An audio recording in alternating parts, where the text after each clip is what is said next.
Zonja dhe zotrinj, ju përshëndesim drejt për së drejti në studio qendrore këtu në Dritare Televizion. Unë jam Mikele Kallanxhiu dhe ditën e sotme në emisionin intervistë të ditës do të kem të ftuar analistin Agim Baçi, të cilin e përshëndes dhe falenderoj që pranoi ftesën për të qenë pjesë në panelin tim këtu në Dritare Televizion. Zoti Baçi, ju falenderoj dhe është vërtet një kënaqësi që ne do vijojmë një bisedë së bashku për zhvillimet e fundit në Partinë Demokratike për zgjedhjet e datës 23 maj. Faleminderit edhe një herë. Mirë se vjeta të Dritare edhe në këtë bisedë me ju. Është vërtet një kënaqësi. Zoti Baçi, si shihni ju zgjedhjet e ardhshme në Partinë Demokratike që është caktuar për në datën 23 maj të vitit 2026? Nuk po flasim për zgjedhje, po flasim, domethënë, mënyra si kanë nisur gjërat janë thjesht një rikonfirmim i Berishës, domethënë, dhe madje më duket dhe një rikonfirmim pa garë, për shkak se mënyra se si ka deklaruar vetë përjashtimin e Salinjanit apo siç shihet që nuk ka asnjë lloj debati në Partinë Demokratike, tregon që thjesht po shkojmë drejt një riformatimi të strukturave në bazë të idesë së zotit Berisha. Si shihni lëvizjen Saljani brenda Partisë Demokratike? E shihni si një përçarje për demokratët apo si një ribashkim? Nuk kam parë, domethënë, unë kam ndjekur ligjërimin e zotit Saljani. Ligjërimi i zotit Saljani ka qenë për një rizgjim të demokratëve dhe një ndërtim një llogaridhënie nga forumet drejtuese të Partisë Demokratike, nga kryetari i Partisë Demokratike dhe nga gjithë të tjerët. Është e pafalshme që po vjen 11 maj tjetër, domethënë pas një viti, dhe Partia Demokratike nuk ka bërë asnjë analizë lidhur me të vërtetat e 11 majit.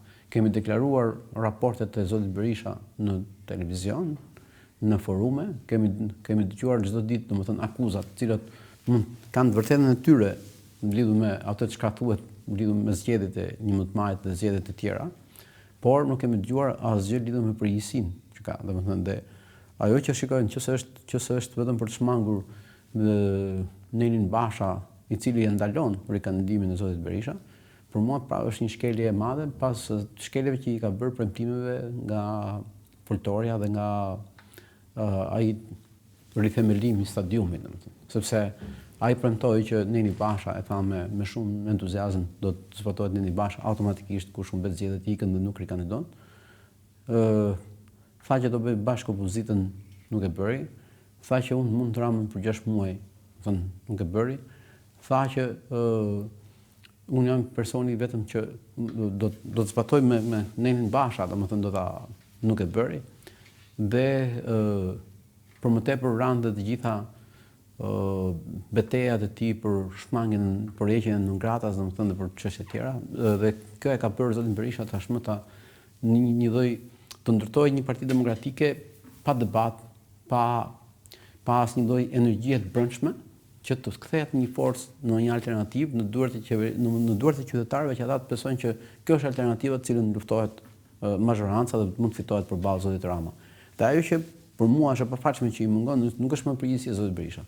Është përgjegjësia shumë e forumeve të Partisë Demokratike, grupit parlamentar, kryesisë, që nuk i drejtohen zotit Berisha me llogaridhënie, për llogaridhënie. T'japin vetë llogaridhënie dhe me sa di unë, ka ndodhur vetëm Bujar Leskaj si drejtuesi i qarkut të Florës, që ka dhënë dorëheqje, domethënë, dhe nuk ka pranuar të rikthehet për të drejtuar qarkun e Florës, por drejtuesit e tjerë të qarqeve, edhe pse kanë humbur, madje kanë humbur edhe emrat e listës sigurt të deputetëve, prapë qëndrojnë aty, domethënë, pa asnjë lloj llogarie, pa asnjë lloj përgjegjësie.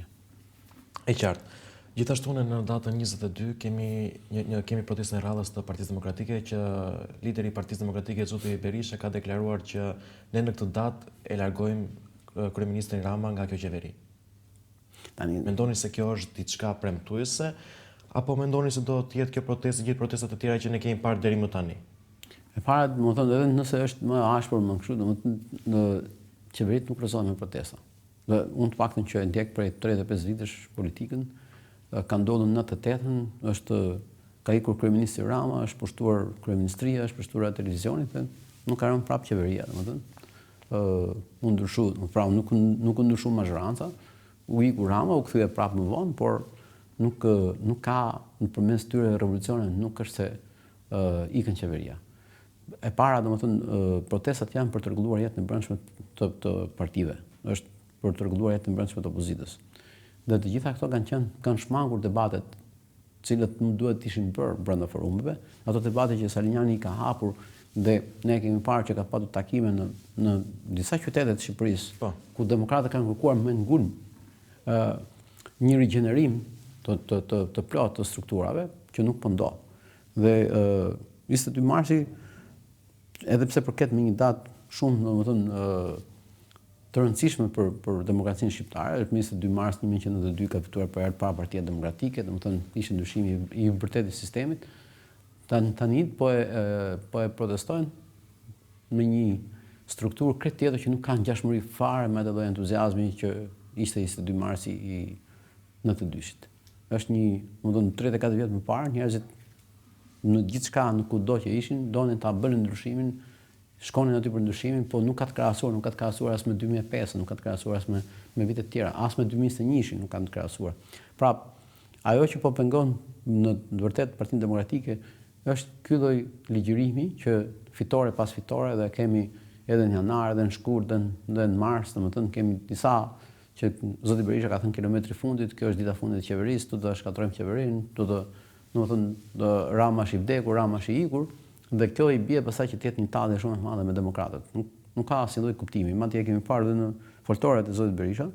Në fakt, për hir vërtetës nuk e di pse e konsideron foltore, se foltora ishte e para dhe në foltore bën njëri që do t'i marrë kreun Partisë Demokratike, dhe Berisha nuk e di për çfarë bën foltorët, kujt do t'ia marrë kreun në Partisë Demokratike.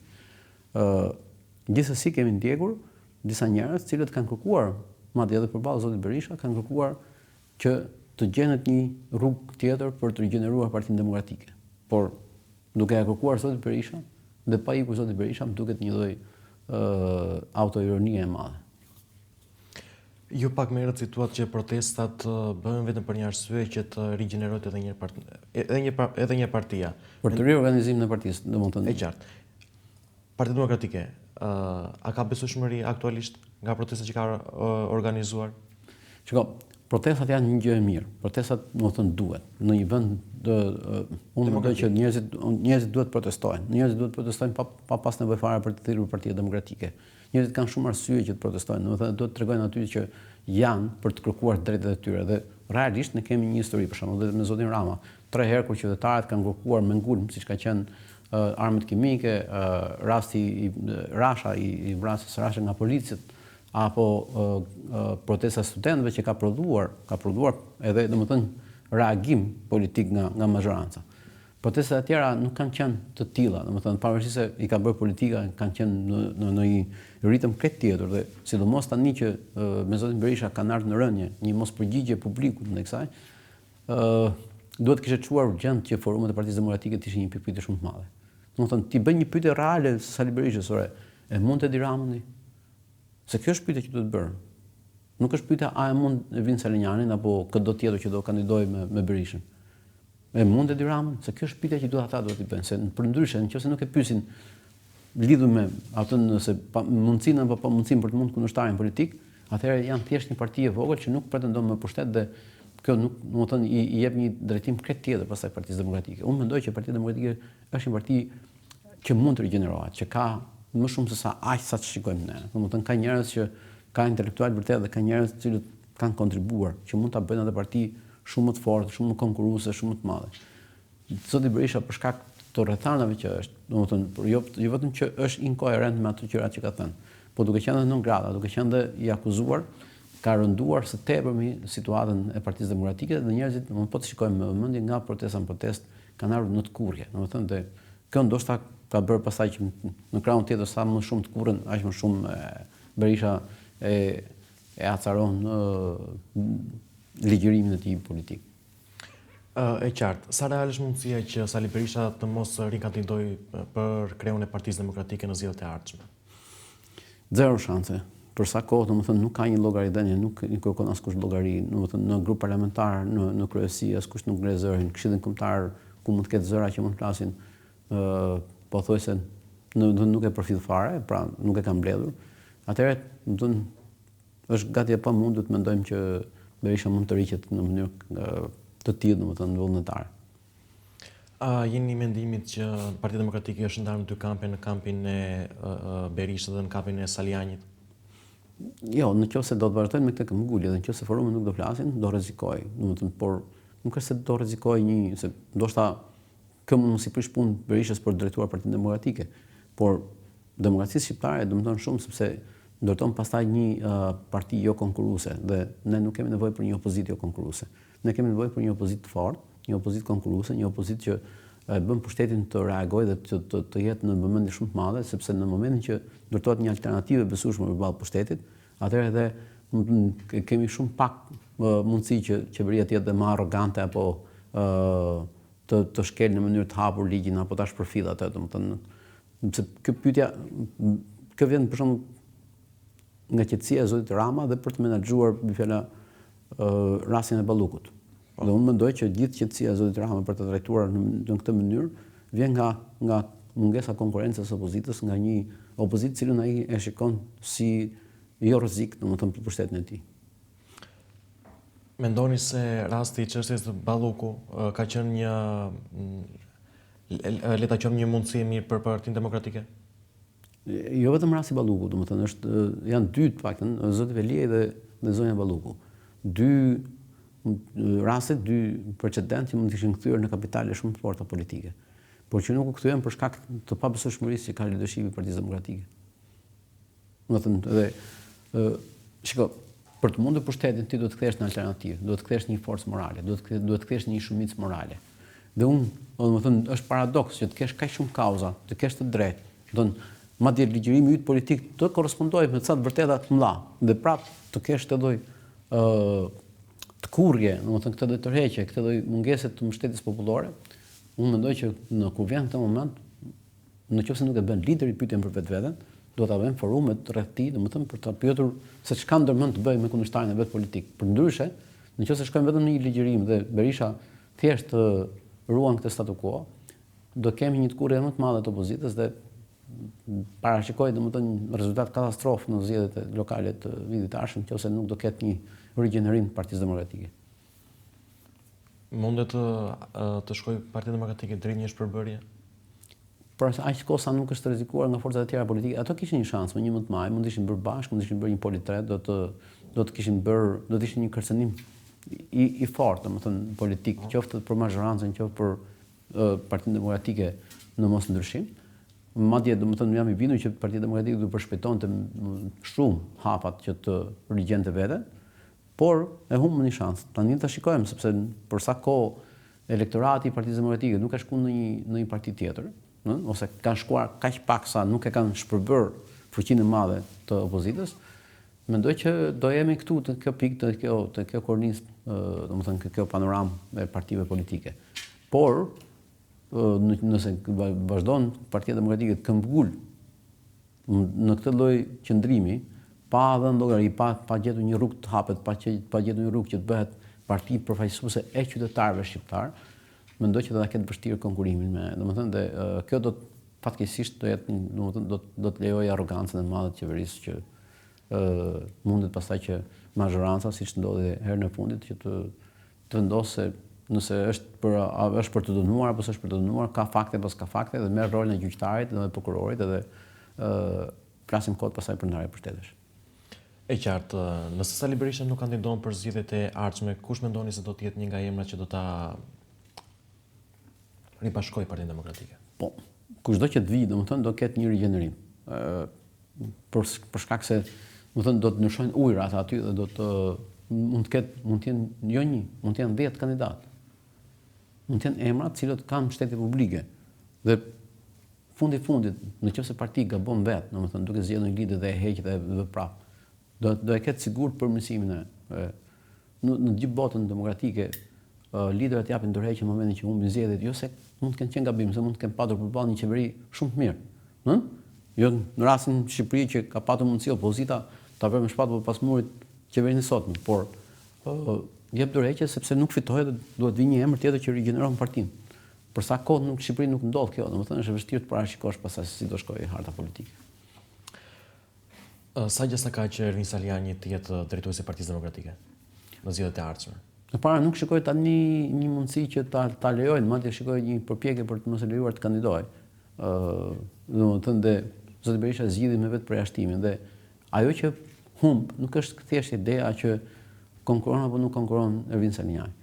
Ajo që humb është që mungon pastaj kjo pjesë e debatit që po ndodh, domethënë në forumet që mbledh Saliniaj, të cilët ata janë njerëz që kërkojnë një ndryshim të leadershipit të Partisë Demokratike, një rishikim krejt tjetër, një aleancë krejt tjetër me qytetarët.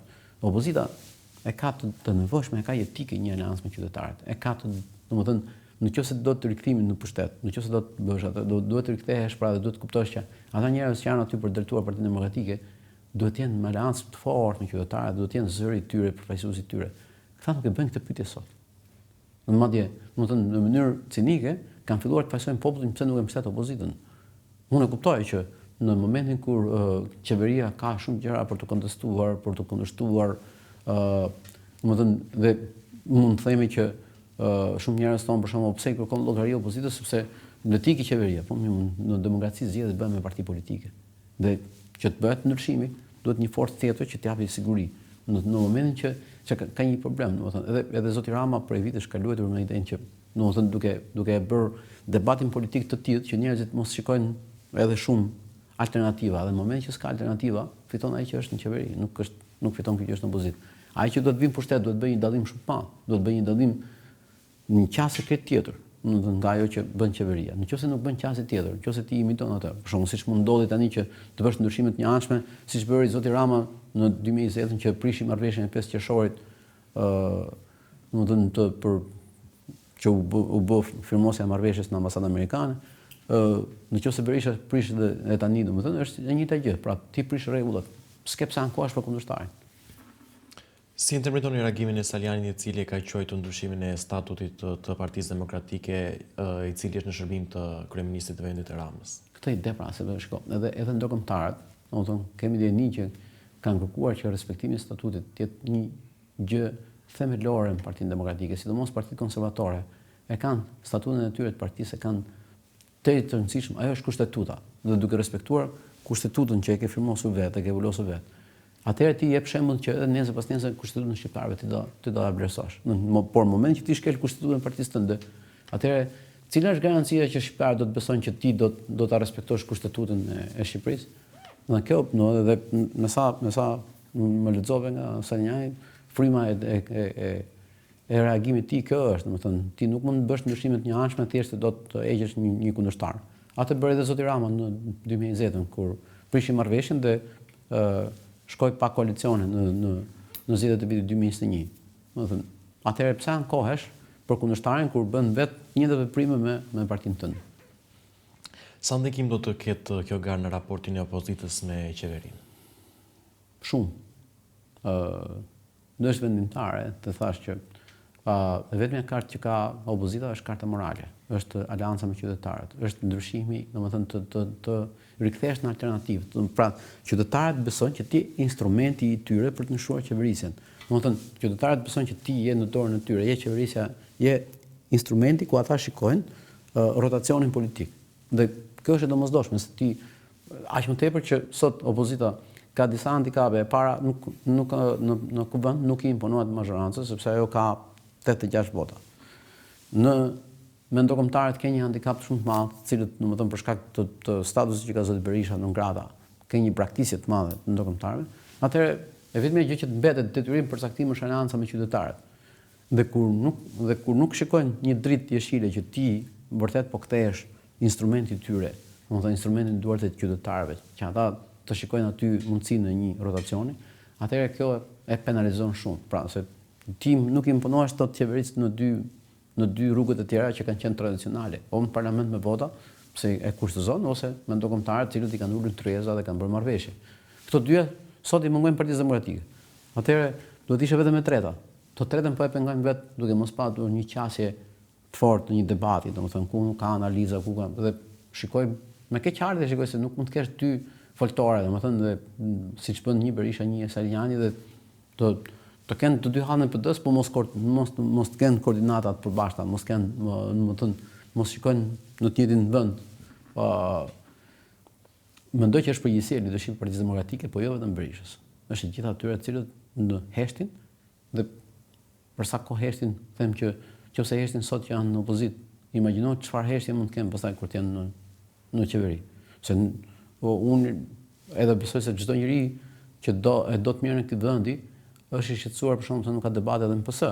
Se unë paktën jam mësuar për vite me radhë, kam ndjekur debatet që ishin në Partinë Socialiste, debatet që ishin në Partinë Demokratike, ka qenë normale që kishte debate, sot s'ka debate as PS as PD.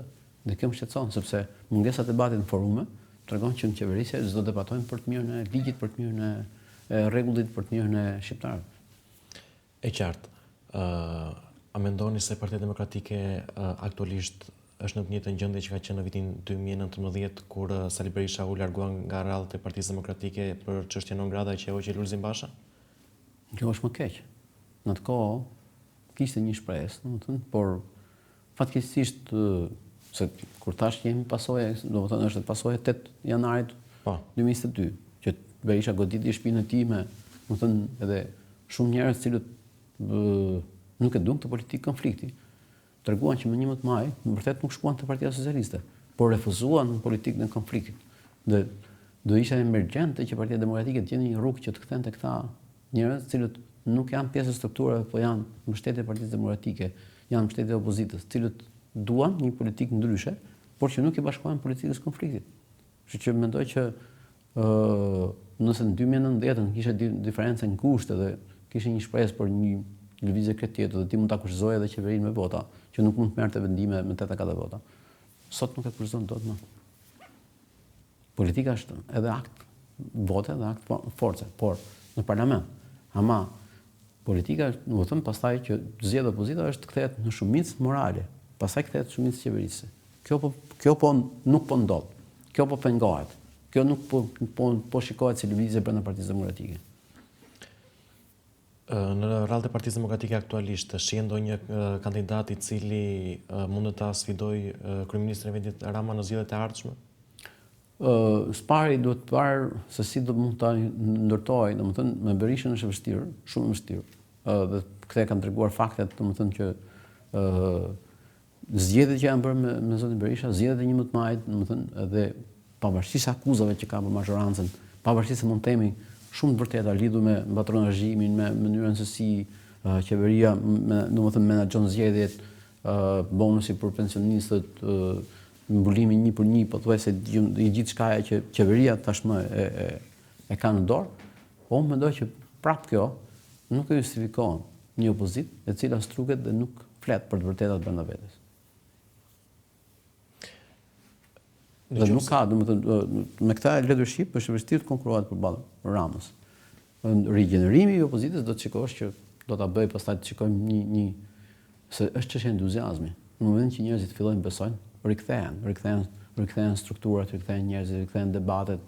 Unë paktën jam dëshmitar kur në zoti Berisha lanë në vitin 2004 gjuhën domethënë e fortë e ekstreme dhe ju kthye kopit në atë kohë, domethënë u bën intelektual që filloi të jepte alternativë për gjithçka, domethënë për raportin e ndërtimit, për turizmin, për sidomos për sigurinë, domethënë te era 2005 që e sollin pushtet.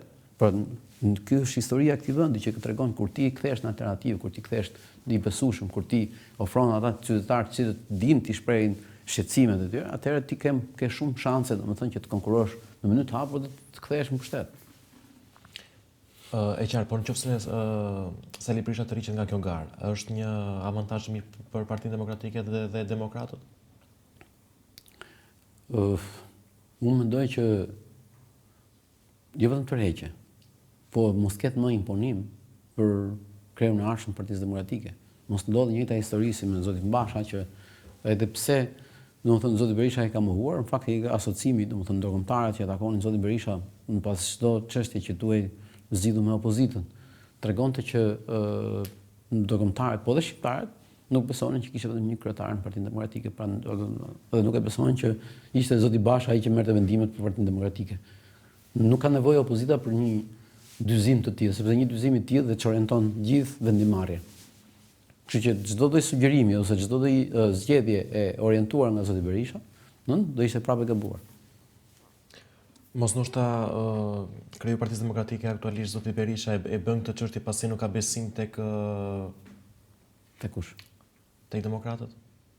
mos sakt tek deputetët që janë në radhë të Partisë Demokratike? Po, Që mund të jenë kandidatët e ardhshëm për drejtimin e kësaj partie. Nëse një njeri ikën, duhet të shqetësohet, domethënë për mënyrën si ka lënë, çfarë ka mbjell në partinë e vet. Domethënë, nëse tash jam i shqetësuar dhe duhet jemi, nuk jam vetëm unë, jemi shumë shqetësuar që nuk kanë debat, pse nuk kanë debat në PD. Është do thotë që ti domethënë nuk gjen më alternativa kaq kollajshme për të konkuruar. Shiko, unë përmend qoftë Partinë Socialiste në kohën e Nanus, edhe pastaj që pati kryeministër dhe Majkon dhe Metën, po. Qoftë Partinë Demokratike në pushtet 2005-2013. Në të dy anët, në të dy kohët, edhe qoftë 97-2005, qoftë 2005-2013, në të dy anët mund të jetë pa frikë, personalitete pa fund, 10-15, që t'i bëhet kryeministër. Sot është e vështirë të flasim për pasardhës, qoftë në PS, qoftë në PD. Nuk kemi pra. Me kjo është një politikë që e ka dëmtuar leadershipin, sepse nëse ne themi që s'ka njerëz, do thotë që ty të kanë munguar zëra, po nuk është faji Berishës. Është atyre që ulin kokën aty dhe nuk din të ndërtojnë leadership. Zoti Baçi, unë të falenderoj që të pata në këtë hapësirë, ditën e sotme këtu në Dritare Televizion, në emisionin Intervista e ditës. Ishte vërtet një kënaqësi për mua dhe një privilegj. Shpresoj që të kemi thënë ca gjëra që do ishin shqetësim për t'i thënë, mund të që ne sot folëm për opozitën, për shkak se është shqetësim shumë i madh që mungesa një alternative, edhe do të kuptojmë që nëse jemi shqetësuar për opozitën, do thotë jemi shqetësuar për rotacionin, do thotë jemi shqetësuar për një komunikim demokratik brenda palë. Për të ardhmen tonë dhe të fëmijëve tuaja? Për ata që e duan këtë vend. Faleminderit. Kënaqësi. Zonja dhe zotërin, kemi ardhur në fund të intervistës të ditës dhe për ditën e sotme. Unë ju falenderoj për vëmendjen, bashkë takohemi ditën e nesërme. Deri atëherë, mirupafshim.